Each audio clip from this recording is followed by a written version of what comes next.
만에 만나게 돼서 반갑습니다.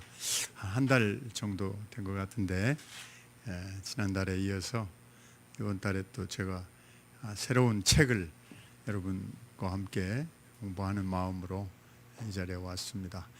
늘 우리 예수 안에 하나교회, 교회 이름이 너무 길어요. 예수 안에 하나교회 8자죠. 내가 늘 목사님한테 너무 길어요. 너무 길어. 그래서 좀.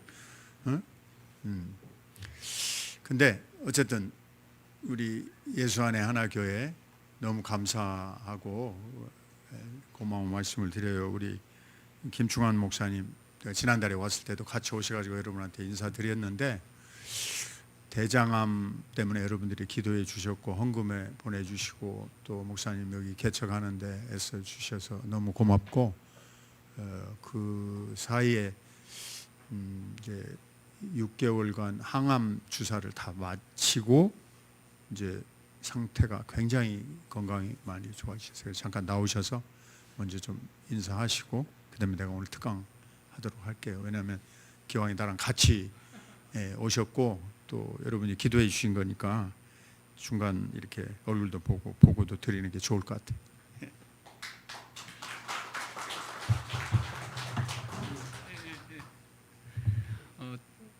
예수 안에 하나교회 교회 성도님과 또 장로님 또 정목사님께 감사드리고요. 늘 감사드리고 방금 교수님 말씀하셨던 것처럼 하나님 은혜로 이제 5월달 수술해서 6번 항암 치료를 했습니다.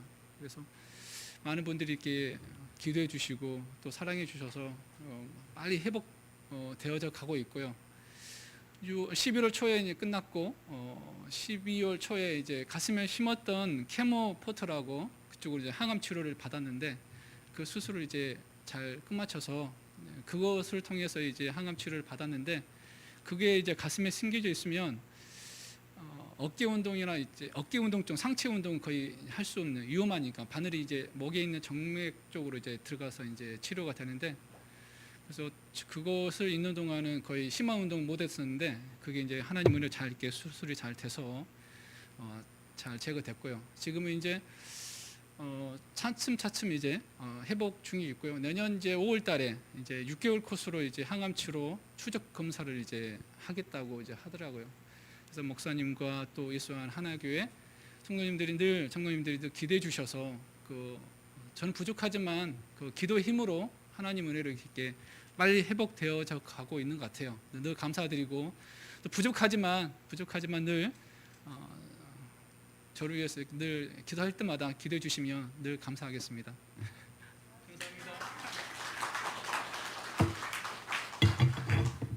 이제 우리 김충환 목사님이 총신대학교 신학과 거쳐서 신학대학원 졸업하고 그다음에 이제 나하고 같이 국제신학대학원에 와서 신학 석사 Master of Theology 과정을 졸업하고 이제 개척을 했거든요.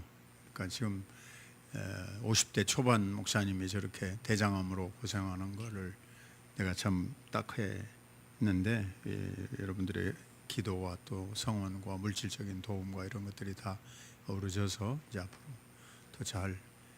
더 잘 회복이 되고 이렇게 항암 주사를 6개월을 이제 끝냈어요.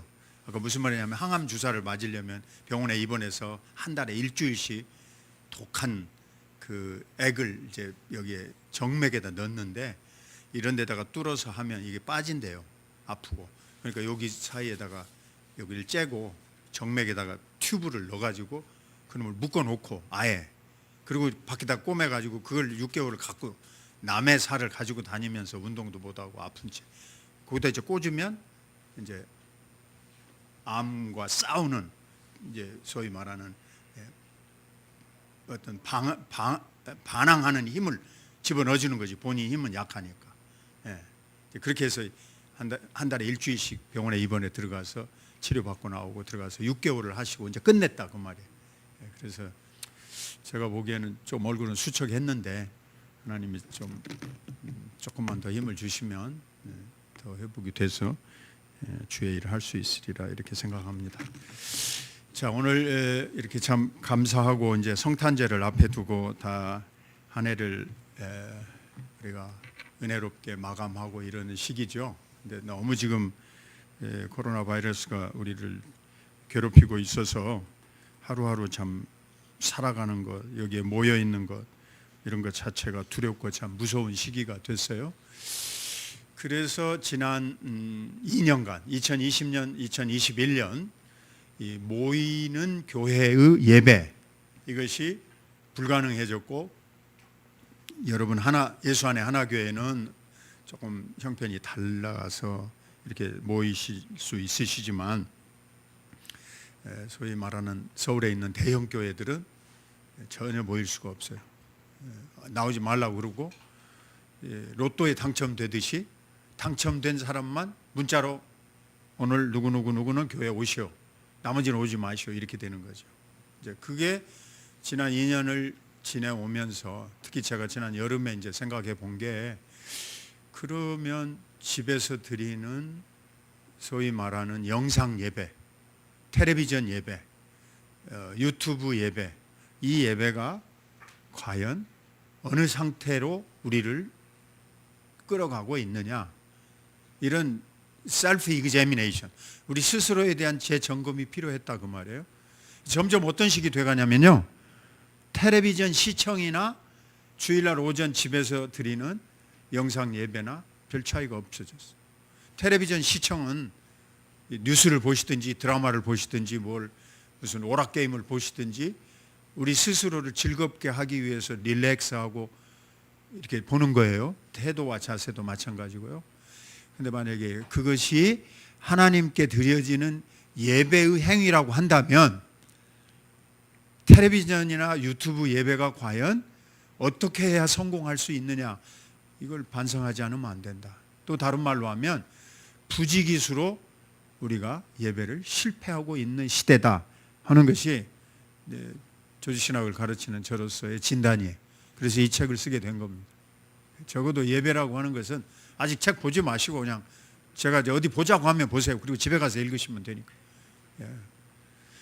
예를 들면 이렇게 예배를 하나님이 요구를 하셨어요. 너희는 마음을 다하고 힘을 다하고 뜻을 다하고 정성을 다하고, 마지막에는요, 날 잠깐만 보세요. 마지막에는 뭐라고 했냐면 목숨을 다하여 주 너희 하나님을 사랑하고 경배하라. 그러면 집에서 유튜브 예배를 드리는데 이 5가지가 정성과 뜻과 마음과 목숨이 거기에 달려 있을지라도 내가 예배하는 행위로 앉아서 예배를 기엽고 하나님이 받으심직한 제사로 내가 노력을 하느냐 그 말이에요. 그렇지 않다면 어떤 예배든지, 저는 뭐 꼭 집에서 드리는 유튜브 예배가 가짜다 이렇게 말할 건 아니에요. 반드시 여기 대면 예배 나와서 여기 앉아서 드리는 예배는 100% 성공하고, 다시 말하면 하나님이 받으심직한 예배다, 그거는 아니에요. 여기가 우리 나왔다 할지라도요, 자동적으로 그런 예배가 되는 건 아니에요. 오늘 내 강의의 핵심이 그거예요. 하나님이 받으심직한 예배는 그 예배의 모든 구성 요소가 맞아야 하나님이 흠양하시는 제사가 되는 거예요. 나왔다 할지라도 여기 나왔다가 그냥 성전에서 바람만 일으키고 성전 뜰만 밟고 갈 수도 있어요. 실패한 예배일 수도 있어요. 어쩌면 지난날 우리는 많은 경우 그런 예배를 드렸고 생각 없이 살아올 사람이었을지도 몰라요. 그런데 하물며 그런 아무런 반성도 없이 그냥 나의 의무로서 내가 주일날 텔레비전 보고 예배 드렸다, 놀러 가버려요. 그리고 주일날 오전에 호텔에서 유튜브 채널이나 컴퓨터 켜놓고 1시간 예배에 참석했어요. 그 다음에 that's it, 나는 예배 드리는 사람이다, 나는 기독교인이다. 헌금은 구자로 교회로 보냈으니까 나는 교회에 나간 거나 다를 바 없다. 과연 우리가 그렇게 말하면서 하나님이 받으심직한 제사를 올렸다고 그렇게 자평할 수 있을까? 그게 이제 저의 문제 제기이고 한국교회를 향한 저의 지금 저 나름대로의 어떤 목청을 높인 저의 메시지예요. 그래서 제가 지금 여러분이 오늘 받으신 이 책이 나오자마자 여러 목사님들이 매우 귀하게 이 책을 성도들한테 나눠주고 읽히고 있고 모이는 예배의 중요성을 적시에 강조해 주셔서 감사하다. 어떤 목사님은 이 책이 너무 늦게 나왔습니다. 바로 작년에 좀 나왔으면 좋았는데 근데 뭐 지금 오미크론 때문에 또 더 모이지 않는 세상이 됐으니까 이제라도 여러분과 함께 이 말씀을 나누려고 합니다. 자, 그래서 오늘 이 참된 예배요. 하나님은 참된 예배자를 찾으신다가 제 책의 제목인데 압축하면 참된 예배. 그 내용의 뜻은 하나님이 받으시는 예배예요. 내가 올렸다고 되는 게 아니라 그 말이죠. 자, 그래서 여러분과 같이 이제 그 핵심에 해당하는 성경 두 구절을 함께 찾아보겠습니다. 히브리서 12장 28절로 29절. 히브리서 12장 28절로 29절.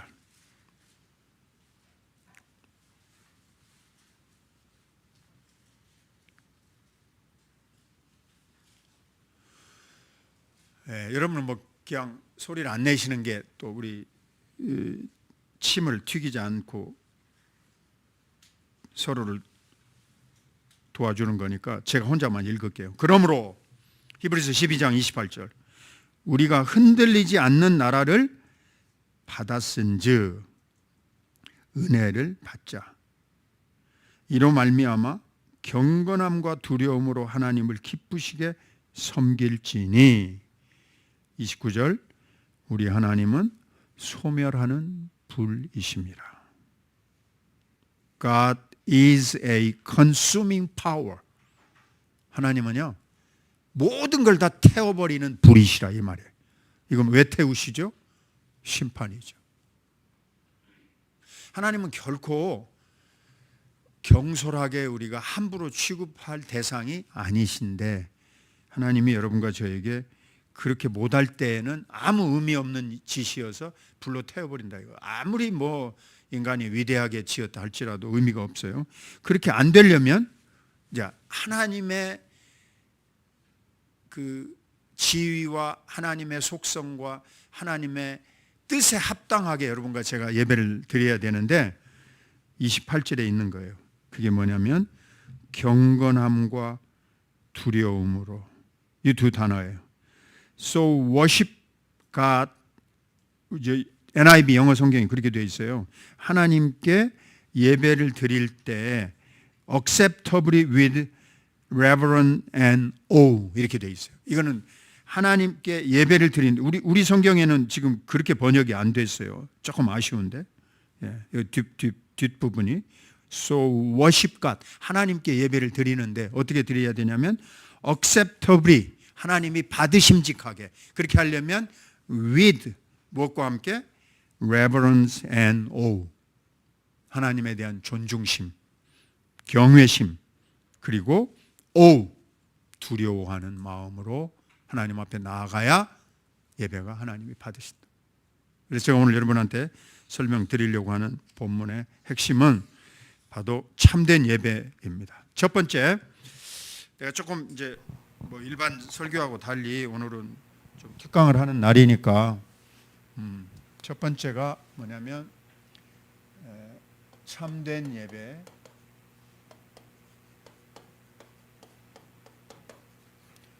이 말은 무엇이냐면 하나님께서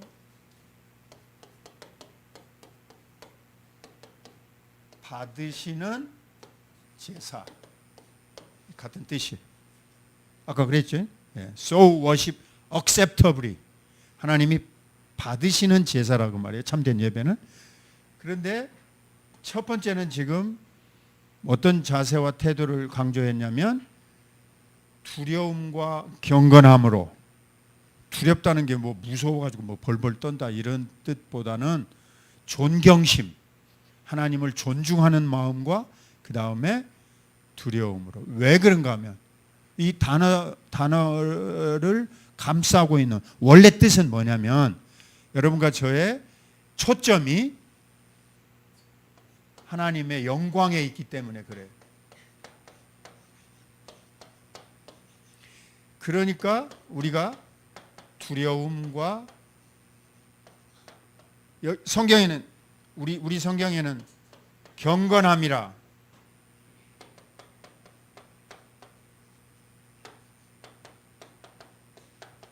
이렇게 돼 있어요. 여기가 경건함으로 뭐 같은 번역으로. 예. 왜 이런 태도와 자세가 있어야 되냐면 예배의 초점은 목사에게 있는 게 아니고 설교자에게 있는 게 아니고 여기에 모여든 어떤 대상에 있는 게 아니고 하나님께 있기 때문에. 하나님이 이스라엘 백성을 뽑으신 이유가 뭐였어요? 너희가 숫자가 많아서가 아니고 너희가 똑똑하고 영리해서가 아니라 내가 너희를 택한 이유는 내가 영광을 받으려고 하며. 여러분 웨스트민스터 신앙고백서 목사님한테 많이 배우셨잖아. 청교도의 핵심으로. 그렇죠? 1번 대열이 문답, 소열이 문답. 1번이 뭐예요? 사람이 제일 되는 목적은 무엇인가? 오직 하나님을 영화롭게 하고 영원토록 그를 즐거워하고 하나님을 우리 마음속에서 모시고 기뻐하는 것이요. 이게 초점이 돼버리지 않으면 우리의 모든 행동이나 우리의 모든 세상에서의 삶도 다 망가지고 무너집니다. 제가 이따 이제 우시아의 실패한 모습을 예로 들려고 설명을 드릴 거예요. 우시아 왕이라는 왕이 남유다 왕국에 있었는데 역대하에서 그를 설명하는 구절들을 보면 이사야 그 반대 개념이에요. 이사야 때 왕이었는데 전반기에는 하나님이 그에게 축복을 주셔서 엄청나게 성공하고 전쟁에서도 다 이겼어요. 그러니까 어떻게 됐죠? 우시아 왕이 교만하고 오만해져 가지고 무시해버립니다. 제사장도 무시하고 선지자도 무시해버려요. 자기의 영광과 성공이 크니까. 예? 우리가 세상에서 물질도 많이 이렇게 획득도 하고 쉽게 말하면 돈도 벌고 뭐 어떤 공무원이고 뭐 어떤 기업이고 간에 뭐 승진도 하고 올라가는 게 우리의 생애의 어떤 뜻을 이룬 것 같고 성취한 것 같고 또 많은 것들 뭐 우리 젊은이들은 뭐 좋은 학교도 가고 결혼도 하고 이런 많은 것들을 우리가 성취하려고 하잖아요. 그래서 우리의 모든 행동과 성취의 가장 근원에는 내 인생 존재의 밑바닥에 주인이 되시는 하나님을 내가 영화롭게 한다. 내가 조금이라도 하나님을 높이고 하나님을 드러내고 하나님을 찬양하는 나의 사명을 다한다. 이제 그런 때에 매우 그 중요한 요소 중에 하나가 이제 뭐냐면 예배라는 거죠. 왜냐하면 다른 때는 우리가 우리 생활을 위해서 사는 거니까. 오늘 여기 왔어요. 1시간. 하나님 받으심직한 예배는 교회에 나아가서 하나님 내 문제 좀 답을 해 주십시오. 나도 좀 이렇게 어려워서 죽을 만큼 힘든데 좀 오늘 내가 기도할 때 찬송 부를 때 아니면 목사님 설교를 들을 때 내 문제에 대한 좀 해답 좀 주시옵소서. 이런 우리의 인생의 간절함도 있어요. 물론 그게 없다는 것도 아니고 그런 과정이 항상 있어요. 하나님 여러분과 저에게 그런 해답과 해결과 축복을 주셔요. 그런데 그것은 부차적인 일이고 그것이 주가 돼서는 안 되고 우리는 먼저 하나님의 영광을 내가 조금이라도 드높이고 그를 내가 마음에 흠모하고 사모하는 자의 자세로 나아가야 이 예배가 하나님이 받으심직한 자세가 되는 거예요. 그러니까 내가 드리러 가는 거예요. 내가 절하러 가는 거예요. 내가 무릎을 꿇으러 가는 거예요. 내가 인정하라고 이 공적인 예배를 하나님이 요청하시고 부르신 거예요. 근데 이게 초점이 흐트러져 가지고 이게 시간이 지나다 보면 여러분도 그렇고 저도 그렇고 우리의 자기 점검이 없으면 그냥 매너리즘에 빠져서 뭐가 되죠? 반복적 종교 행위가 된단 말이에요. 가장 무서운 거예요. 저 같은 사람이 가장 무서워. 왜냐하면 우리 목회자들은 예배의 인도가 자기의 직업이에요. 제사장들이 다 마찬가지였어요. 매너리즘에 빠져. 하나님이 홈리와 비나스를 즉각 처벌하고 죽이셨어요. 아론의 두 아들 즉각 하나님이 쓰라고 하는 불로 쓰지 않으면 즉각 죽이죠. 그 두려움을 몰라요. 우리가 얼마나 하나님의 영광을 우리에게 드러내기를 원하시는지 초점을 잃어버리면 안 돼요. 그래서 언제나 여러분과 제가 예배에 성공한 사람, 참된 예배를 드리는 경배자, 그거는 어떤 퀄리피케이션, 어떤 우리의 태도와 자세를 요구하시느냐, 초점을 하나님이 받으심직하게 내가 오늘 가서 나 자신을 하나님께 무릎 꿇는 백성으로 드리자. 그때 내가 마음에 가지고 있어야 할 태도는 두려움입니다. 이게 두려움이라는 게 이게 그냥 나오는 건 아니에요. 제가 두 번째 이제 제목에서 설명을 할게요. 그러니까 첫 번째는 하나님의 영광입니다. 하나님을 우리가 어떤 대상으로 알고 하나님을 두려워해야 되느냐. 여기에 하나님을 세 가지 아주 간단한 제목으로 성경이 전하고 있는 대로 말하자면 A. Creator of the universe, 창조자. B. 하나님을 어떤 분으로? The Lord of the history.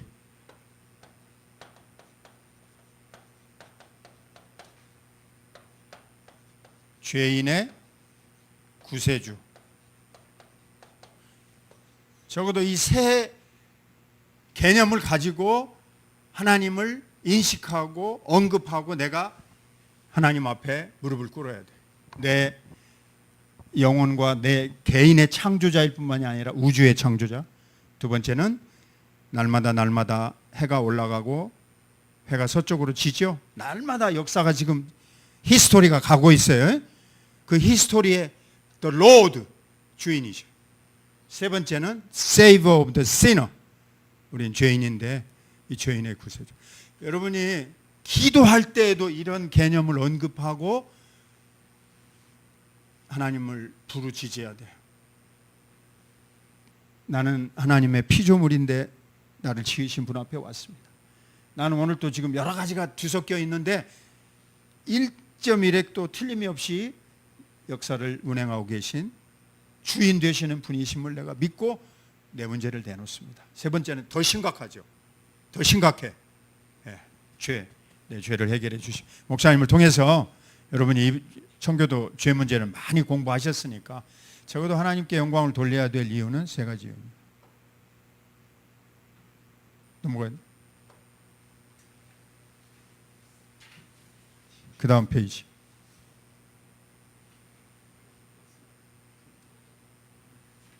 네. 자, 이제 두 번째, 크게. 두 번째는 하나님의 주권이에요. 자, 하나님의 영광. 왜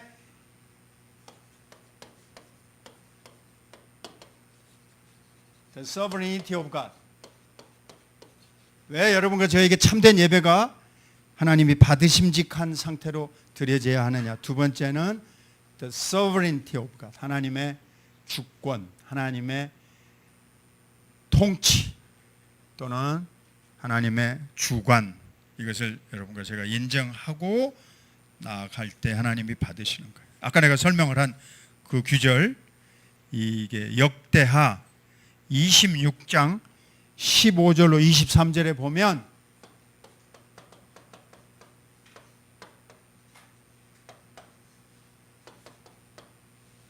우시야 왕의 실패. 내가 많은 사람보다도 이 사람을 거론하는 이유는 이 실패의 반대 개념에 있는 사람이 이사야 선지자이기 때문에. 자, 이사야서 6장을 다 펴보세요. 구약성경. 이사야서 6장 1절.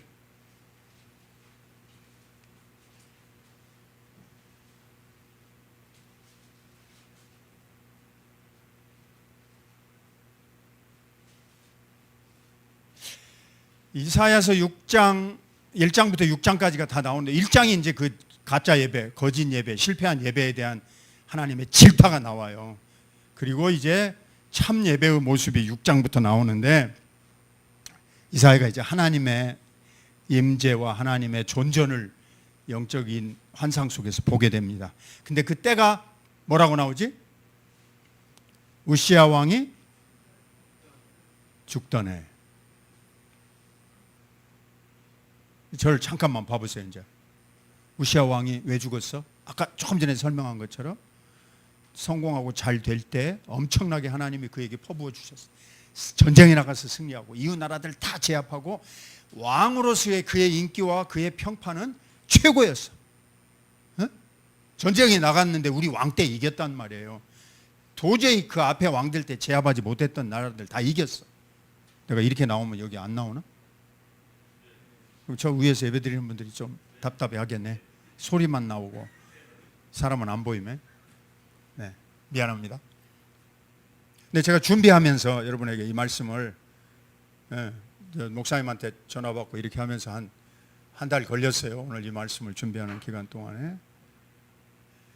이게 하나님이 번번이 인간 지도자들을 세울 때마다 실패하는 데서 탄식하시는 거예요. 다시 반복할게. 인간 지도자들, 왕들을 세워 놓으시고 하나님이 그들을 축복하면 할수록 이 왕들이 하나님을 인정을 안 해. 하나님이 주관하신다. 하나님이 주권자라는 사실을 인정 안 하고 누구를 높이냐면 자기의 왕권을 높이려고 한다. 자기가 했다고 주장하는 거야. 그래서 이걸 기록해 놓은 역대하에 보면 하나님이 우시야 왕을 진노하는데 어떻게 진노하느냐? 뭐 때문에 진노하느냐? 구약성경 역대하 26장 15절로 23절에 보면 여러분 이제 나중에 보시고 내 얘기만 잠깐 들으세요. 이 우시야 왕이 겁대가리도 없이 계속 왕으로서 전쟁에 나가서도 이웃 나라들 다 이기고 전쟁에서 백전백승하고 왕의 인기가 높으니까 제사를 드리는 성전 제사 시간에 제사장 제껴놓고 자기가 하나님 앞에 향을 드리고 제물을 바치려고 그랬어. 너희들 제사장 무슨 필요가 있느냐? 내가 왕으로서 이겼는데. 성경에 굉장히 드물게 즉각 진노하셨어요. 그 자리에서 그 이마에서 문둥병이 유대에서 가장 저주받은 벌입니다. 이스라엘에서 문둥병은요 공동체 안에 살 수 없게 만들었어요. 그래서 쫓아내서 성 밖으로. 하나님이 즉각 진노하시는 경우는 많지 않아요. 아까 그 홈리와 비누아스 경우 이 몇 개밖에 없어요.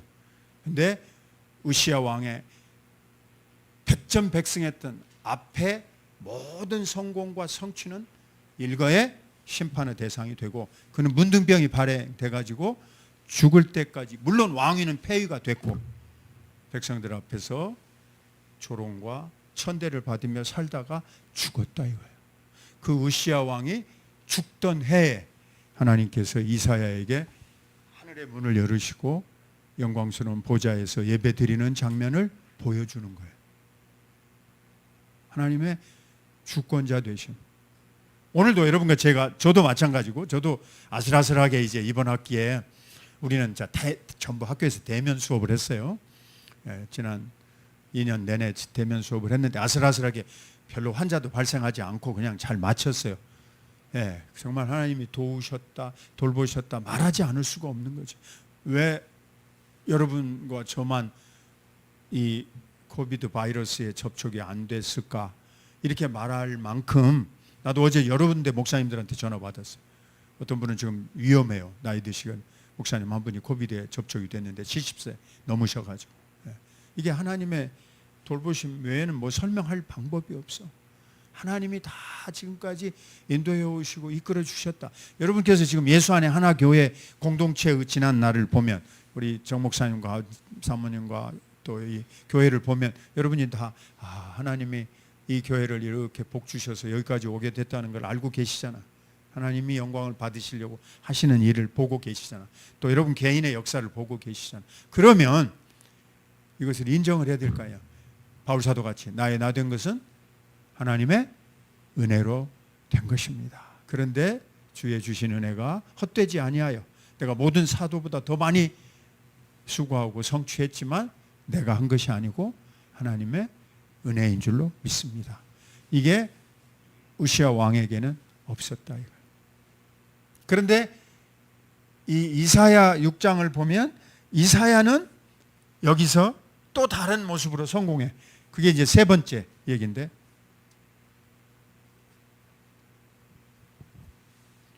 하나님이 받으시는 예배, 하나님이 우리를 통하여서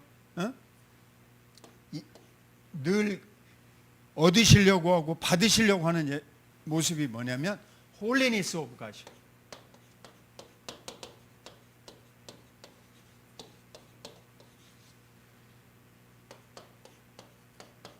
이사야서 6장에 보면 거룩하다고 이렇게 홀리 천사들이 찬양을 하는 모습이 나와요. 전에도 내가 여기 와서 잠깐 하고 갔는데,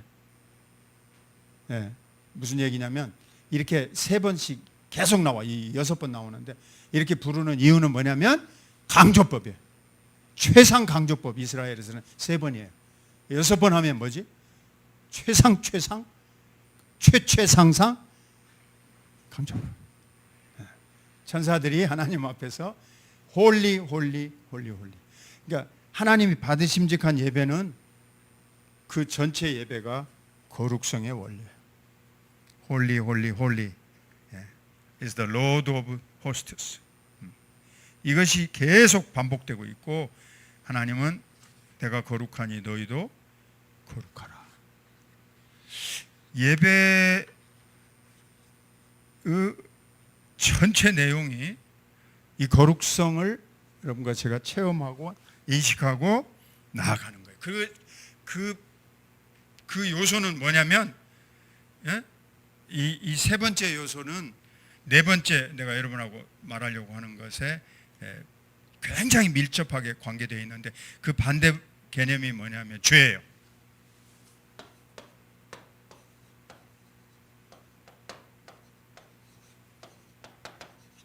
죄를 인식하는 것, 죄를 실감나게 느끼는 것, 죄에 대하여 탄식하는 마음, 이게 반대 개념. 거룩은 죄가 없다는 걸 말하는 거예요. 죄로부터 분리된 게 거룩이니까.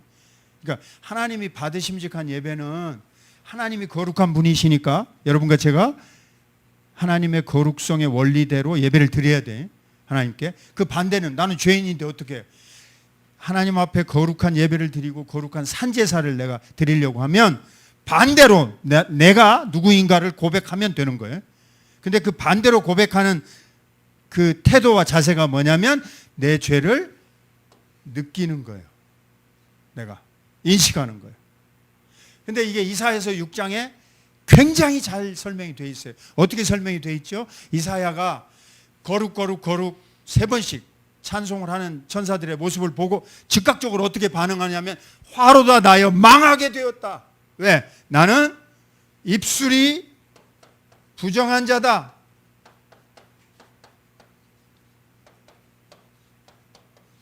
하나님의 거룩성 앞에 자기를 비춰보니까 이건 큰일 났어요. 하나님은 예배를 받으시는 분이고 하나님의 임재는 거룩성을 요구하는데 이게 큰일 났어. 나는 망하게 되다. 화로다.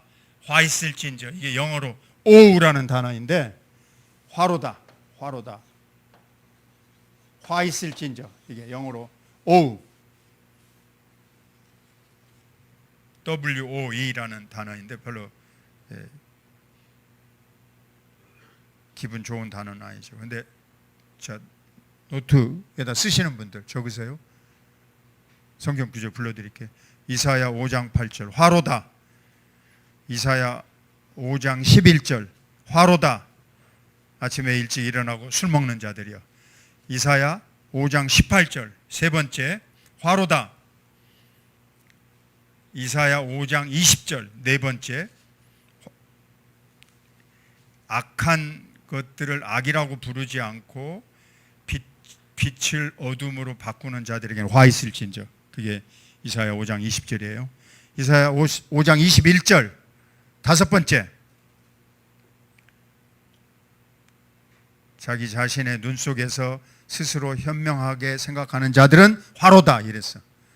여섯 번째 이사야 5장 22절 술 먹고 깊은 육체적 쾌락에 빠져 있는 자들은 화로다.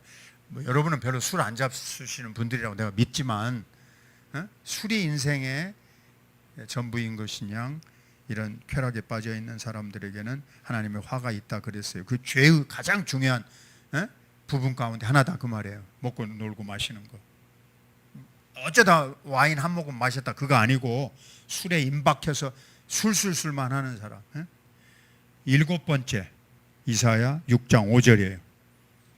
이 지금 말한 거예요. 이게 unclean lips, 나는 입술이 부정하다. 뭐죠? 내가 말로 죄를 많이 거짓말도 하고 실수도 많이 했다.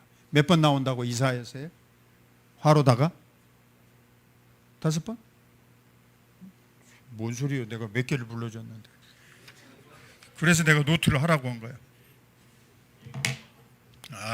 7번이라고 쓴 사람이 A 플러스 맞을 사람이에요. 자, 이사야 5장 8절 화로다. 이사야 5장 11절 화로다. 아침에 일찍 일어나고 술만 먹는 인간들이야. 술주정뱅이들. 세 번째 이사야 5장 18절 화로다. 그 다음에 네 번째 이사야 5장 20절 선을 선이라고 말하고 악을 악이라고 말하지 않는 자들에게 화가 있을진저. 완전히 뒤틀린 거 가지고 판단하는 자들. 자, 5번째가 이사야 5장 21절. 6번째가 이사야 5장 22절. 7번째가 이사야 6장 5절. 같은 이사야서 안에 몇 번 나왔어요? 7번. 7번이 무슨 숫자인지 알죠? 완전수란 말이에요. 완전수. 성경은 무의미하게 그 단어를 반복하지 않습니다. 7번 반복했다는 건 뭐야? 우리 인간 모두가 다 하나님의 거룩하심 앞에서 다 멸망당할 화를 자초하고 사는 자들이다 하는 것을 의미하는 거예요. 그러니까 이사야가 우리말로 하면 나는 대책이 없다. 이건 큰일 났다. 이건 정말 내가 하나님 앞에서 고개를 들 수가 없어서 이제는 멸망밖에 없다. 이렇게 인간은 고백해야 된다는 걸 말하는 거예요. 이런 이사야가 입술이 더럽다고 화로다. 나는 이제 거짓말도 많이 했고 하나님 앞에서 너무 부정하다. 죄가 많았다. 입에서 나오는 모든 것들이 진실하지 못했다. 이러니까 어떻게 했다고요? 천사가 숯불을 가져다가 상징적인 행동에 그의 입술에 대고 그를 깨끗하게 만들어서 하나님 앞에 서게 만들어. 이사야서 6장은요 하나님 앞에 예배드리는 장면이요. 예배드리는 영광스러운 장면이요. 그래서 입술이 깨끗해져서 그 다음에 하나님 앞에 예배를 드리는데 하나님이 이사야를 통해서 이렇게 선언하는 거야. 이것들 다 쓸어버릴 것이다. 그러니까 이사야가 이제 자기도 죄인이고 모든 이스라엘이 가증스럽게 행동해서 다 쓰러져 죽게 됐는데, 말하자면 지금으로 친다면 이제 이사야의 눈에서는 이제 코비드에 걸려서 이제 전염병 우리가 인간이 다 죽게 됐어요. 간단히 말하면 우리나라는 지금 어떻게 해서 죽게 됐냐면 예수 안에 하나교회와 반대로 가니까 우리는 지금 아기도 안 낳고 결혼도 잘 안 해서 지금 인구 절벽이 와서 우리는 죽게 됐어.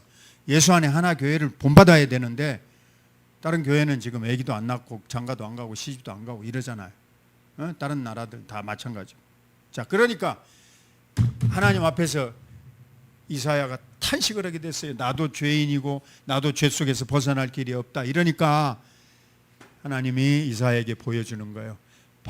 밤나무, 상수리나무가 다 배임을 당하듯이 하나님이 다 쳐버려요. 이웃 나라도 치고 강한 나라도 치고 작은 나라도. 그리고 뭐만 남아있냐면 뿌리, 그루터기만 남아있다. 내가 택한 백성의 뿌리는 내가 멸망시키지 않고 그들은 남아서 계속해서 하나님의 백성으로 지켜갈 것이라. 아주 소수만 남게 될 거예요.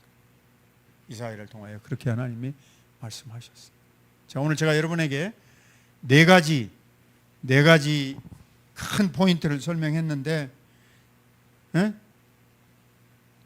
하나님이 이거 너무 잘 된 것 같아요.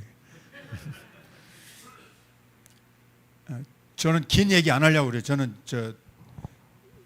포인트만 여러분에게 딱 짚어드리고 잊어버리지 않도록 설명하고 마치려고 그러는데, 하나님이 받으시는 예배를 드려야만 참된 예배에 성공한 사람이 되는 거라. 그러면 우리가 여기에 나왔을 때 우리는 지금 어떤 태도와 자세로 하나님 앞에 예배를 참석해야 되고 하나님의 임재 앞에 여기서 우리가 있어야 되느냐. 나왔다고 다 성공한 거 아니에요. 집에 있는 건 자빠져 들어 누워서 드리기도 하고 제정신이 아닌 채 눈 비비고 일어나서 드리고 있어 대부분 실패할 경우가 많으니까 여기 나오라는 거예요. 나오는데 어떤 나왔다고 성공하는 게 아니라 그 말이에요. 여러분과 저의 예배가 참된 예배라 해야 된단 말이에요. 왜냐하면 하나님은 참되게 예배하는 자를 찾으시느니라 성경에서 그렇게 말씀했으니까, 예수님께서. 그래서 in the truth, in the spirit, 신령과 혹은 옛날 성경에는 영 안에서, 성령과 in the truth, 진리 안에서 하나님 앞에 예배드리라 이랬잖아요. 그럴 때 그 참된 예배라는 의미는 하나님이 받으시는 예배를 드려야 돼. 그러려면 먼저 예배를 받으시는 분의 영광을 생각하고 예배를 드려야지, 나의 요구와 필요를 가지고 내가 교회에 나가서 기도 드렸다고 생각하면 안 된다. 그래서 이 종교개혁자들이 16세기 때 얘기를 들면, 아까 내가 간단히 건너갔지만은 카톨릭 예배를 다 폐지시켜버려요. 카톨릭의 여러 막 앞에 나와 있는 의식을 다 폐지시키고 집인글리 때부터 딱 세 가지만 해요. 첫째, 찬송. 둘째, 기도. 셋째, 말씀. 설교 말씀. 딱 세 가지. 예배 시간에 아무것도 안 해. 다른 것은.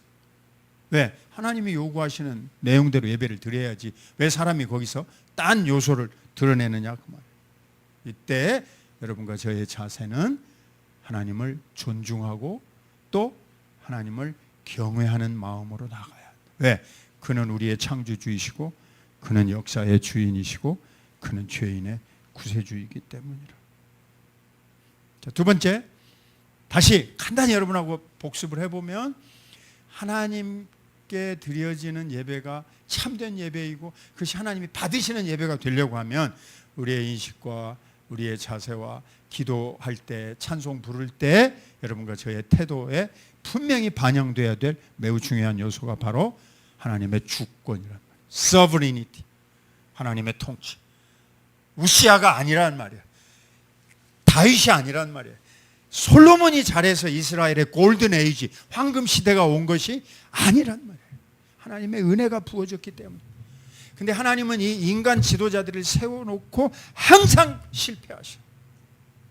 탄식하셔. 그렇게 믿을 놈이 없어요. 그렇게 신실한 주의 일꾼들이 없다 그 말씀.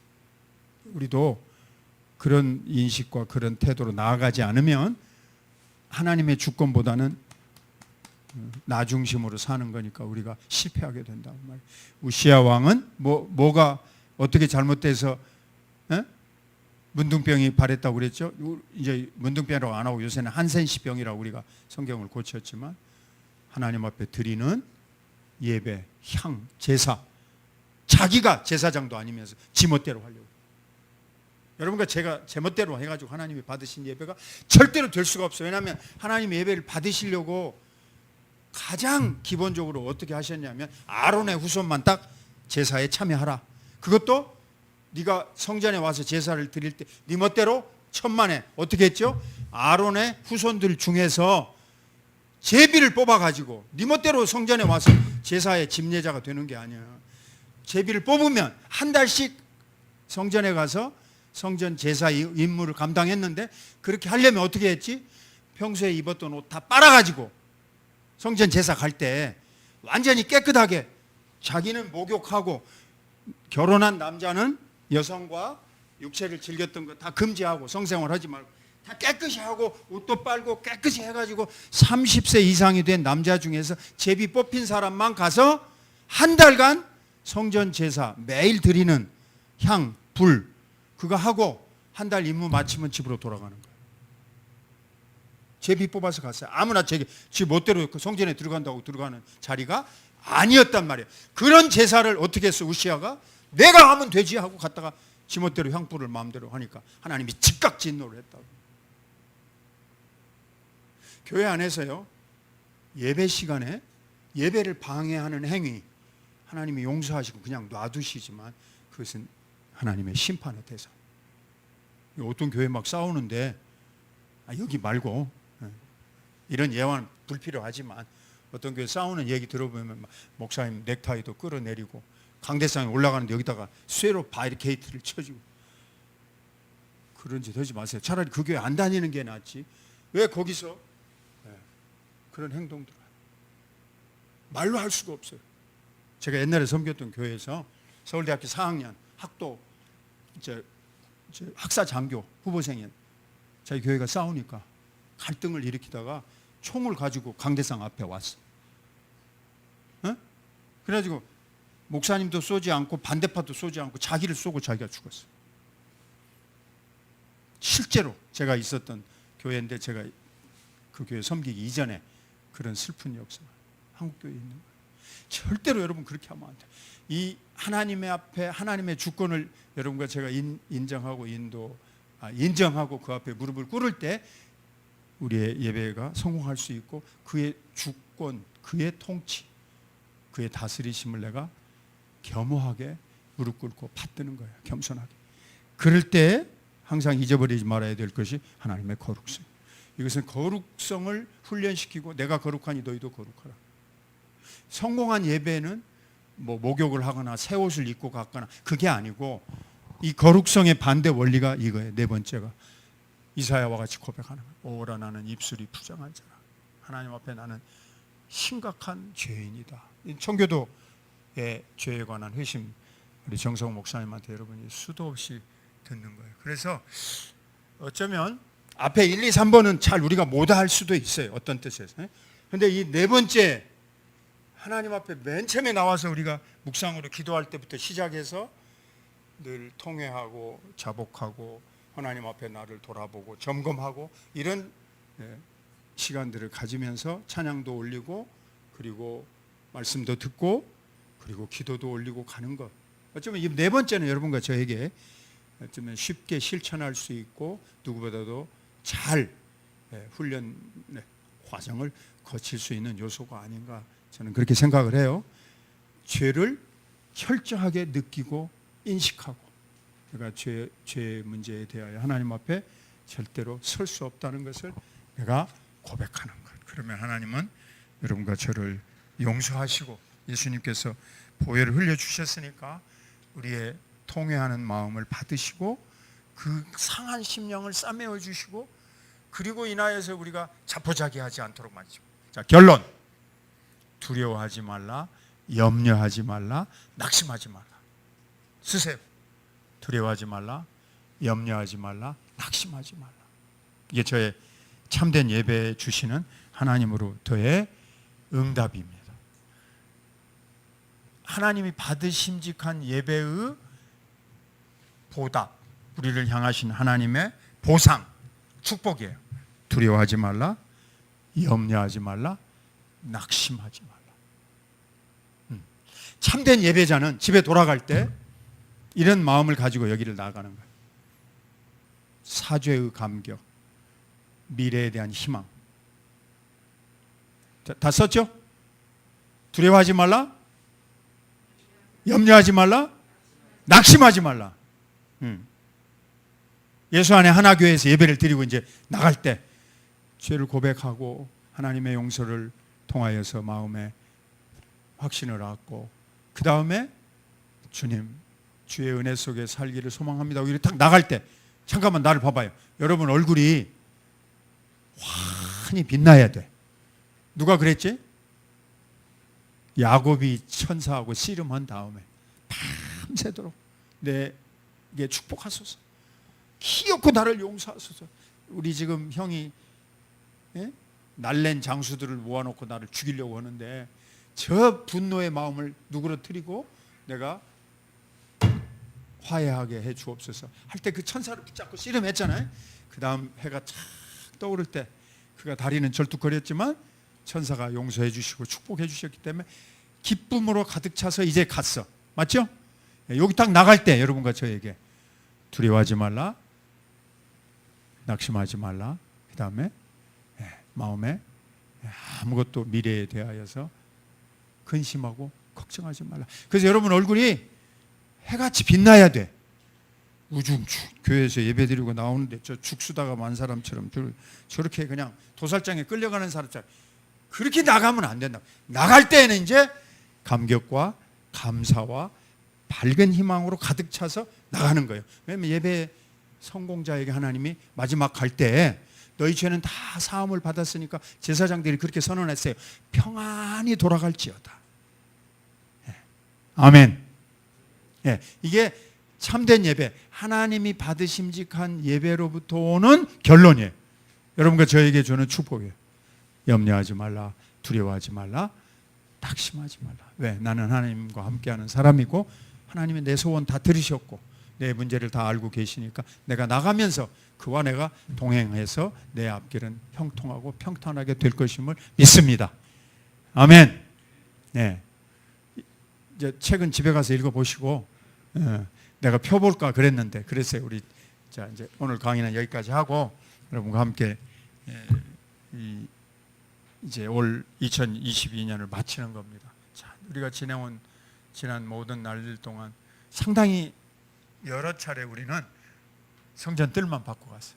근데 특히 우리 저 아기를 키우는 우리 지금 저쪽 방에 계신 분들 아마 어쩌면 여러분도 성전 뜰만 받고 갈 때가 많아. 북부 기어다니는 아기들 돌보다가 뭐 언제 뭐 제대로 설교를 들었나 찬송을 들었나 뭐 밥도 제대로 못 먹고 그냥 밥이 뭐 입으로 들어가는지 귀로 들어가는지 모른 채 이제 이 지금 영상으로 보는 분들 그런 경우가 많이 있어요. 그렇지만 짧은 1분이고 5분이고 3분이고 아기들 돌보면서 키우면서도 이런 마음으로 하나님 앞에 나와 예배에 아주 기쁨과 은혜를 맛볼 수 있다고 저는 생각해요. 그러니까 그건 시간의 문제도 아니고 어떤 절차의 문제도 아니고 여기서 묵상 기도부터 시작해서 우리 마지막 축도까지 다 절차대로 꼭 따라가느냐 그 시간에 여기 앉아 있어야만 되느냐 그게 꼭 예배의 성공이고 하나님 받으시는 예배의 조건이다. 꼭 그렇게는 말하지 못해요. 왜냐하면 하나님은 여기 나와 있어도 껍데기만 왔다 가는 사람 하나님이 다 실패했다고 그래요. 자, 진짜 이제 마지막 얘기입니다. 예수님이 이렇게 얘기했어요. 너희가 박하와 근채와 제 책에 썼어요. 박하와 근채와 회향의 11조를 들이되 의와 신과 이는 저버렸다. 박하와 근채와 회향의 11조. 하나님이 하는 규칙대로 예배 다 드렸어요. 절차대로 율법에 따라서 예배를 잘 참석한 사람이야. 이게 누구죠? 율법주의자들. 규칙 다 잘 지켰어. 근데 하나님 뭐라고 그랬어? 의로움, justice, in 다른 사람에게 대해서 긍휼히 여기는 open mind. 그 다음에 loving kindness 다른 사람에게 따뜻하고 친절한 거. 이 마음 없이 나는 율법 다 지켜서 예배 드리고 갑니다. 그러면 실패한 얘기라. 실패한 예배라. 성공한 예배는 하나님이 받으심직한 예배는 참된 예배. 참된 예배자의 진실한 고백과 죄에 대한 인식과 하나님을 인정하는 그런 예배, 살아있는 예배의 감각이 우리에게 있어야 한다. 나갈 때는 세 가지. 두려워하지 말라, 염려하지 말라, 낙심하지 말라. 하나님이 너와 함께 계신다. 이렇게 갈 때 우리의 삶 속에 이 예배의 감격과 기쁨이 항상 윤활유와 같이 함께할 줄로 믿습니다. 아멘. 이제 예배에 관한 거니까 그냥 질문하지 말고 오늘은 제가 잠깐 기도하고 특강을 마치겠습니다.